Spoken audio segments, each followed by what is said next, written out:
So with possibly the most anticipated book in recent time for Dungeons & Dragons coming out, Tasha's Cauldron of Everything has a lot inside, and we're going to take our first looks at it. Hi, welcome to the Adventurers Pack. I'm Scott. And I'm Emme. And today, we're talking about it. Tasha's Cauldron of Everything, the newest book published by Wizards of the Coast. And there's so much in here, and it is wonderful. So let's go over our first looks. Yeah, they promised us a game changer, and haha. Hey. But in a way, I really do think it is. I know that the hopes were high, the anticipation was pretty high for this book. They had given a lot of promises for the way they were going to retool class and race features, and it's pretty dynamic. Absolutely is.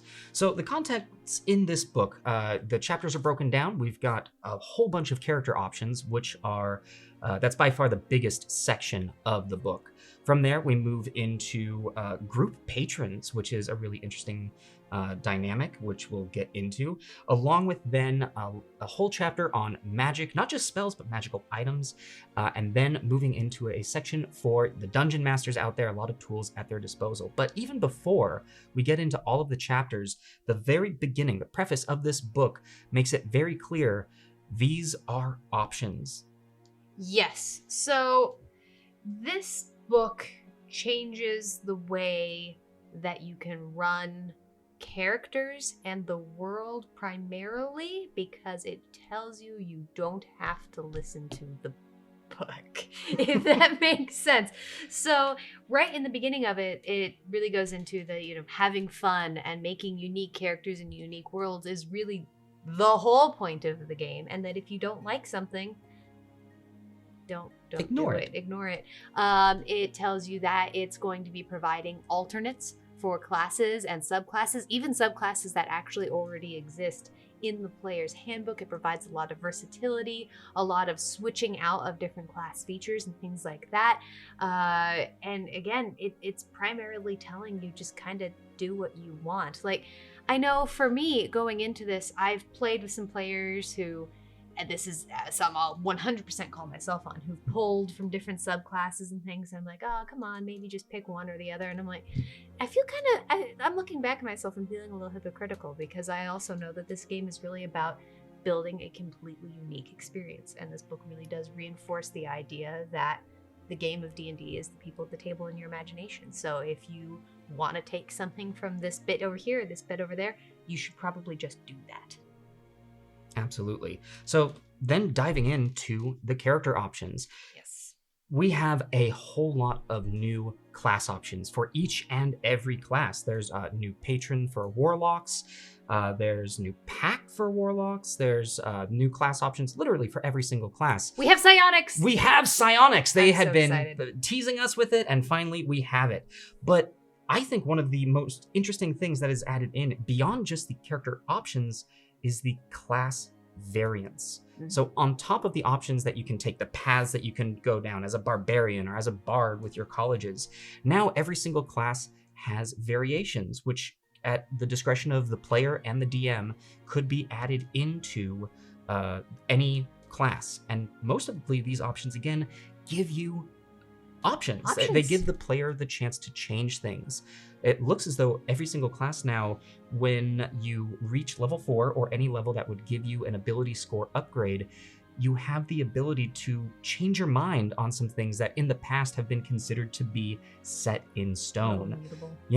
Skill proficiencies, as well as, even the class option as a whole. There's a variation in here that says, hey, if you maybe don't want to be, say, an assassin rogue anymore, but think that you're more of the thief style, it could have taken some training and you would have forgotten your last skills, but you can change what path you've gone down. Yeah, it really does provide for the idea of when you enter the game and you build a character, sometimes that character turns into someone you didn't necessarily anticipate, and that's fine. And it really does encourage the idea of growth and role play within that system. Because I know, and I've run into this trap occasionally sometimes too, where you're playing a character and you feel kind of stuck and you're not really using these abilities and they're training in something else, or maybe they've met something else, and maybe you're chasing that shiny butterfly of something interesting that you just can't really reach.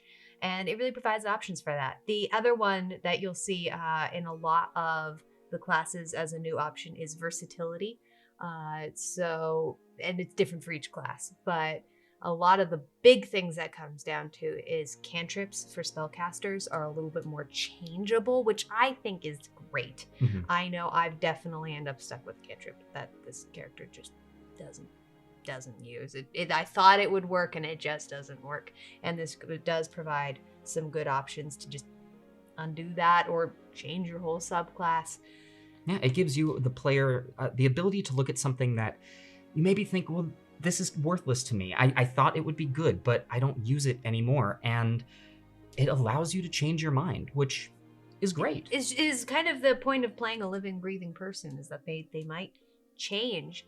And then I know we talked about it a little bit here at the beginning. To dive into a little bit more, they do have new rules for building your character at the beginning regards to race. So I know they've hinted this for a long time, that having characters of certain species be this way kind of by nature, it's limiting and it's weird, and it can lean into some negative things that we don't necessarily always want to lean into as people, that people who were born a certain way are always a certain way, and it kind of limits the imagination on your elf barbarian or your goblin wizard.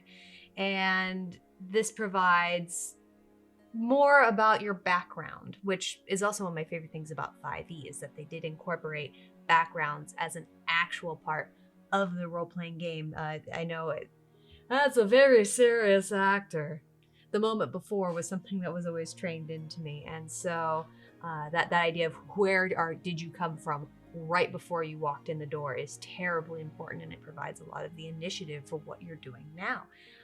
So the idea that who you were before all this is important, it's really reinforcing that, and I appreciated it. Yeah. And this book really is, we're going to say it again, options, options, options. And one of the things I actually missed from 3.5 were all of the options for the prestige classes at the time, which are now just the paths that you can take, but also the feats. And there are a lot more feats coming out in Tasha's Cauldron. So I was always sad about the limiting number of feats that were included in the initial player's handbook, but now we've got at least twice as many, if not more, feats, including things like Slasher, Piercer, and Crusher, to really specify or make you more specialized in the type of damage that you're doing. If you typically use bashing weapons, or if you use piercing weapons, now you can be even more specialized. But also they've included some things that aren't necessarily combat related, like my personal favorite, Chef. It's so cool. I love that this book particularly is leaning a little bit less into necessarily just combat. I know combat's great. It's what D&D was originally based on, was just giant long dungeon crawls, and we all love the punchy fighty moments, but the complicated chess. Yes, but alternatively, I know what really got me into D&D was the roleplay aspect, the non-combat related moments, the times when you're just sitting around a campfire and talking to your fellow players or to the NPCs, or interacting with the world or solving a mystery.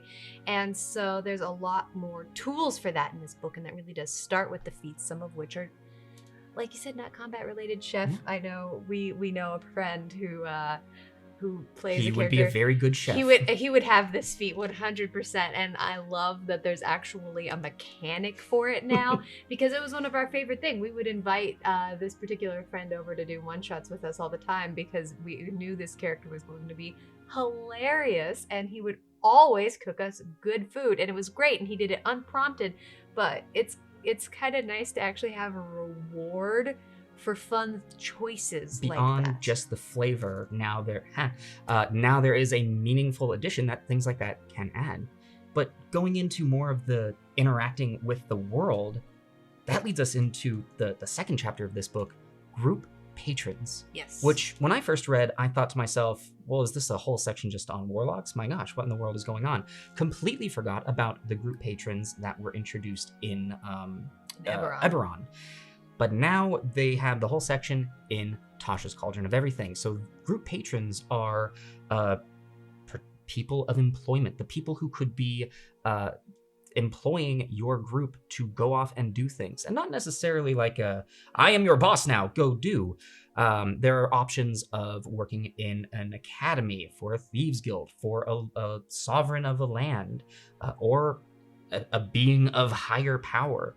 But it's an option that gives you someone who is in control of the party, but still giving you the ability of choice. If your patron says, hey, go do this, I command you, you as a party can still say no. But it gives a really nice flavor and a tool for DMs, I think, for a way of starting a campaign, as opposed to, you all meet in a tavern. Like, no, now you can all be employed by this same patron, which gives you benefits, gives you possibly a payroll, a source of income, but also feeds you quest hooks. It's really fun, and this is a really good tool, I think, for players and for dungeon masters to look at. You can look at this as a player and consider, again, where were you before you were an adventurer? Have you worked with something like this? And as a DM, this is something, again, you can start a campaign with. It's something you can have your characters funnel into or fall into, as is more often the case, that they just trip and fall into something you didn't anticipate.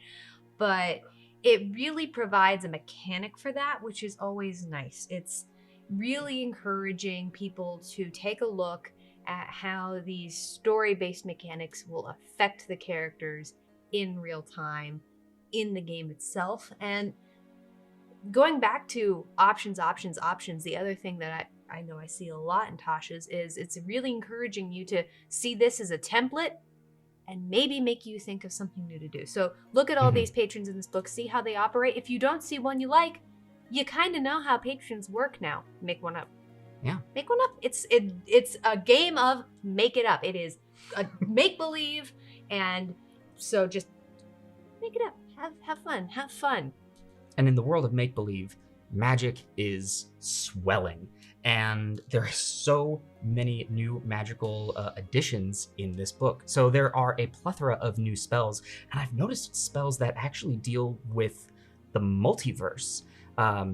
There's a spell in here specifically about possibly traveling from one, not plane of existence, but world on the same plane to another. So a lot of great options for magic in here, but I also really like how the magic section in this book is both spells and magical items. In the past, magical items have usually been put in the Dungeon Master's Tools section, but here it's all in one section. Makes a lot of sense for me. And in the magical items, there's something really cool that I think we should talk about briefly. The magical tattoos. The magical tattoos. So cool. They'd been promising us this one. So a tattoo is an item you can attune to. And the way I was reading it is typically done is that you're attuning to the needle, and then the needle becomes the tattoo. And then if you unattune to the tattoo, you get a needle back. It's bonkers and so much fun. Again, with that idea of providing ideas for customization and fun things. We've seen magical tattoos in previous editions of things. So these are interesting because they don't just do the traditional increase in ability score or give you a bonus to a skill. Some of these have strange new abilities, like the ability to absorb damage being dealt to you and heal. So a lot of new options in there, and also new flavors that DMs could possibly use. Like, for example, I think it would be really interesting that maybe not everyone has the ability to give these tattoos, or maybe it's not necessarily the needle that gives the power, but the needle is an important aspect of it, but you have to find someone who can give these.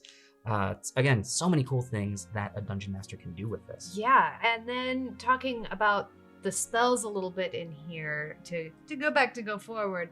I know that this book also has a bunch of spells in here that you would find in other books, primarily the Sword Coast Adventurer's Guide and things like that. This book also has taken a lot of things that previously existed in other modules, Mystic Goddesses, Atheros, Eberron, Guildmaster's Guide to Ravnica, and put them in this book. Now, we see spells, we see classes, we see, those are really the big ones. Those are the big ones. And don't get me wrong, I love having those books on the shelf. I have cracked open those books for inspiration more than once, and I've played more than one character and subclass from these other universes, not necessarily in that plane of existence. I've never played a game, for example, in Guildmaster's Guide to Ravnica, but I have played a Spore Druid.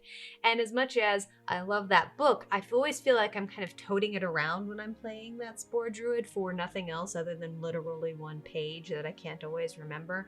And those books are pretty thick too. They're Yeah. a full compendium of that world. But this here, it's one thing, and it makes me feel like I'm flipping through less books as a player. So it's not necessarily that I think that this book replaces that book in any way, shape, or form, so much as it's a really handy player tool for if you've combined things from several books.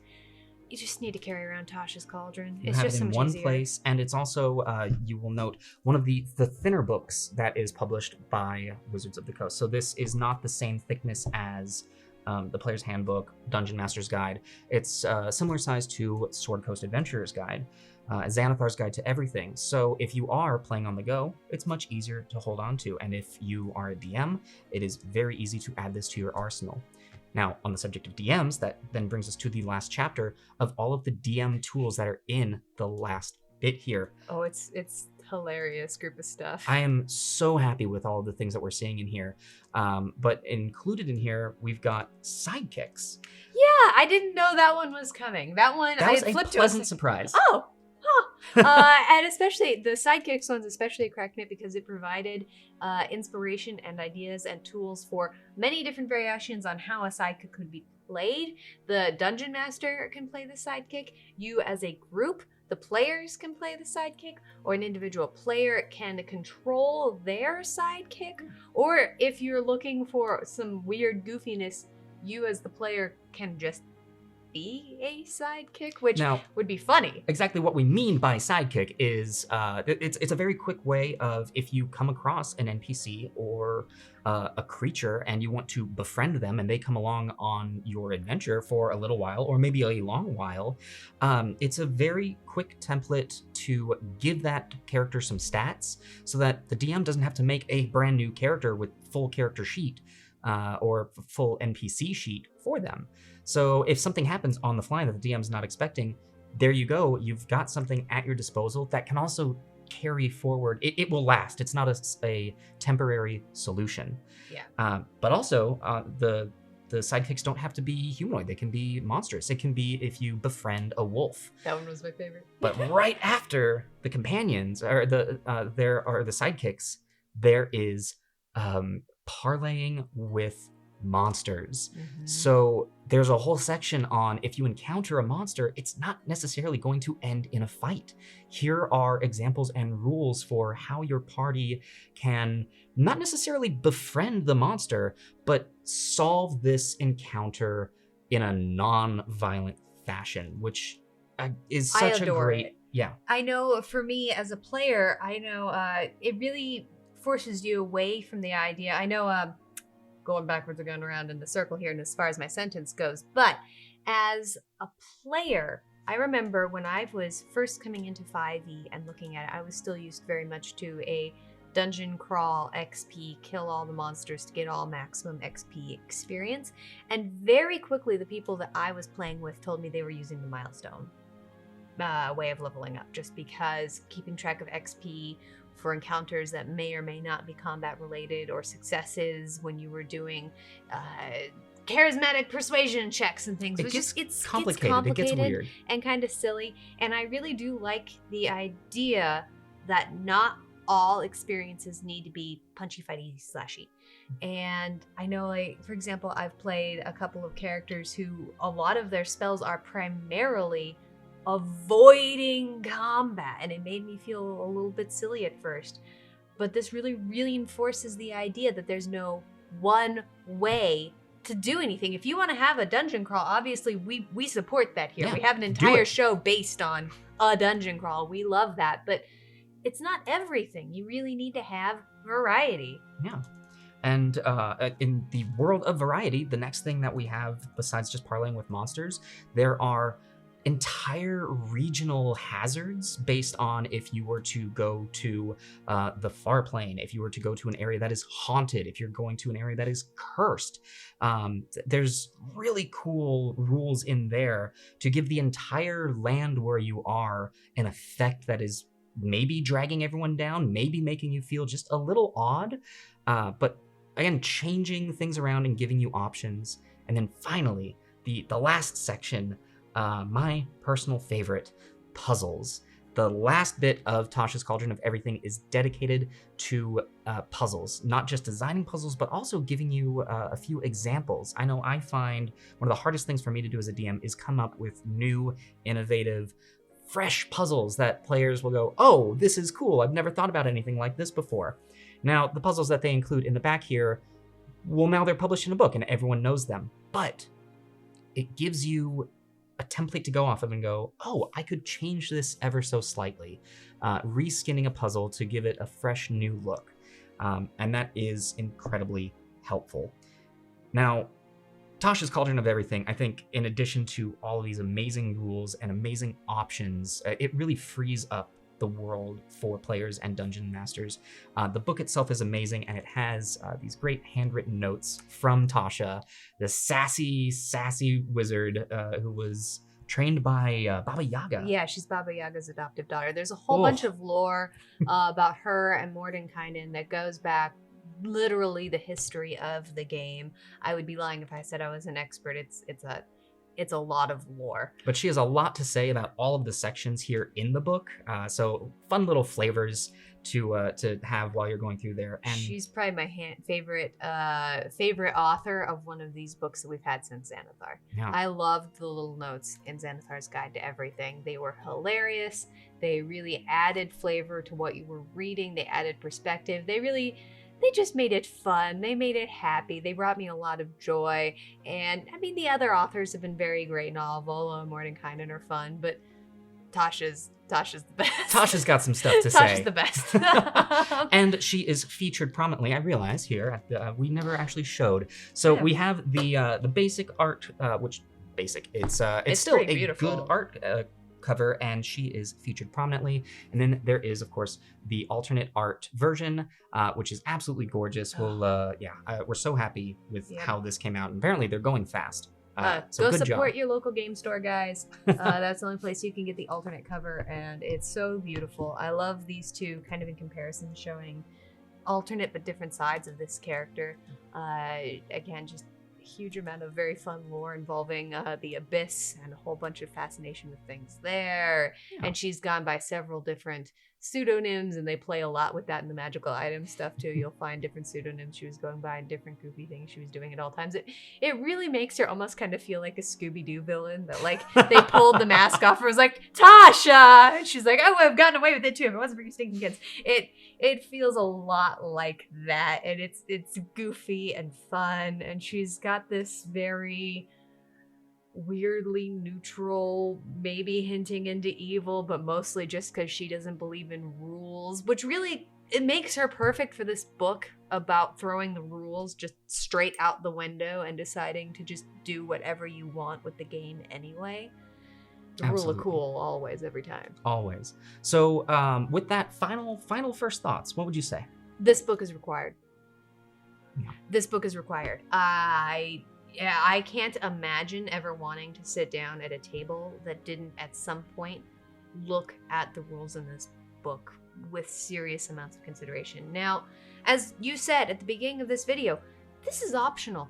If you find something that you like that's just in the player's handbook and you don't want to pull anything from this, goodness knows you do not have to. This book encourages you to play both in type and out of type of the characters you're looking at. And as a person who has gleefully done both, I completely understand if you're not necessarily needing to pull anything from this. But this opens up your imagination, which is so important in games like this. It is so important, again, to continually remind people that your imagination is the whole game. Anything you want is the whole game. This is very important. Yeah, absolutely. And for me, I will say, this was the missing piece for me from 5e. Coming from a 3.5 background, I loved all of the options that we had in there, and I love 5e. It's definitely better, but I always felt like something was missing from 5e for me, and this was it. So absolutely, it's worth picking up. Head over to your local game store. Give them some support, and, Especially right now, pick please. up a copy for yourself. Do yourself a favor. We're going to be doing some more deep dives into the exacts of this, so be on the lookout for those videos coming here soon. But until then, once again, I'm Scott. And I'm Emme. And we will see you in the next video. Bye, everyone.